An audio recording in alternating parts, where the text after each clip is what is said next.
merhaba. Ben psikoloji bölümü mezunuyum. Klinik psikoloji yüksek lisansımı tamamladım.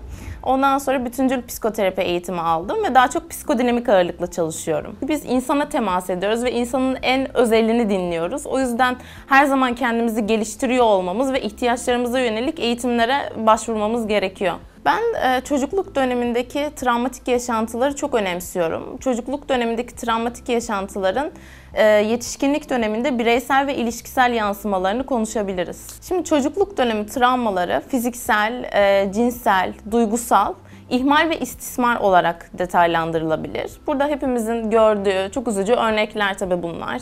İşte çocuklara şiddet, ailenin, ebeveynlerin, bakım verenlerin veya ikincil aile üyelerinin çocuklara fiziksel şiddet, aynı zamanda duygusal istismar, psikolojik şiddet dediğimiz. Ondan sonra maalesef çok yaşanıyor ülkemizde de dünyada da cinsel ihmal ve istismar şeklinde bazı travmatik yaşantılar var. Şimdi dediğim gibi çocukluk dönemi çok önemli kişilik yapılanması için.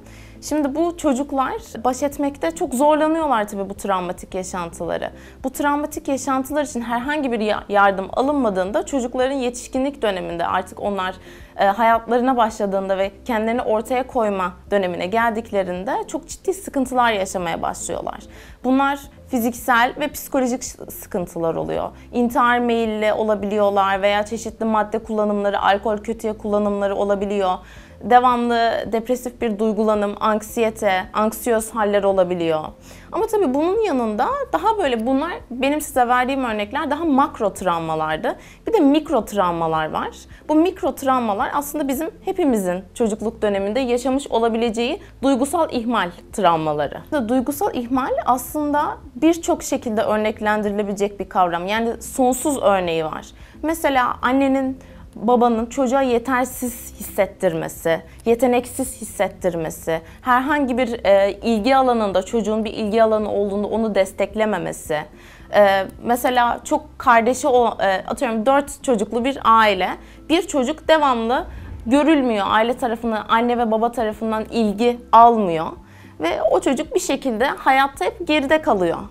Yani biz bunu şu şekilde söylüyoruz, yansıtma, onaylama, aynalama ihtiyaçların çocukların görülmemesi. Bunlar hep yetişkinlikte çok çeşitli sorunlara, ruhsal sorunlara sebep oluyor. Bunlar şimdi toplumda aslında çok görüyoruz dedim. Mutlaka herkesin çevresinde vardır. Bir türlü bir işte tutturamayan insanlar vardır. Bir türlü bir işe girer, o işten çıkar. Bu işe girer, bu işten çıkar. Devamlı diyet yapan insanlar vardır. Bir türlü kilo veremezler. Öz disiplini yetersizdir. Devamlı ilişki problemleri yaşayan bazı insanlar vardır. Kadın erkek fark etmez hangi cinsiyetten olduğu. Bunlar hep böyle devamlı takılı kalmış gibi hayatlarında süren problemlerdir ve bir türlü çözülmez. Biriyle evlenir, ondan ayrılır, başkasıyla evlenir, aldatılır. Hep mesela aldatılma örüntüsü döngüsü içindedir. Bu sorunların çözümü, şimdi bunlar dediğim gibi çok sıkıntılı süreçler ama mesela bazı durumlarda böyle bireysel problemler yaşadığımızda biz bu örüntünün içinden çıkabileceğimizi çok fazla düşünemiyoruz. Sanki hep hayat bizim için böyle sürecek ve böyle bir umutsuzluk ve ümitsizlik içine giriyoruz. Ama aslında bunun çözümü psikoterapi süreçlerinde meydana geliyor. Yani bizim psikodinamik terapistler olarak başka yaklaşımla da çalışabilir insanlar. Bu tür problemlere bir süre terapiyle çok güzel bir şekilde ilerlediğimizi görüyoruz danışanlarda. Yani tabii bu 2 seansta olabilecek bir şey değil. Yani çünkü biz terapide sihirli değnek tutmuyoruz danışanlara. Şimdi bunlar çok ciddi süreçler. Nasıl o şekilde o problem seneler boyu uzuyorsa ve çocuklukta bunların hepsi çocukluktan kaynaklanıyor. Çocuklukta bunlar düzenli bir şekilde ebeveynlerin hep aynı tavrı, hep o problemli tavır sayesinde ortaya çıkan problemler. Doğal olarak bunların da kısa bir sürede çözülmesini bekleyemiyoruz.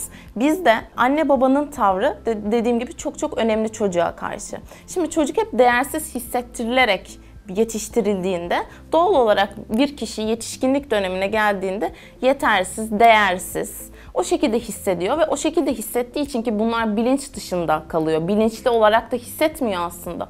Geliyor diyor ki bende bir problem yok vesaire gibi olarak da görüyor olabilir.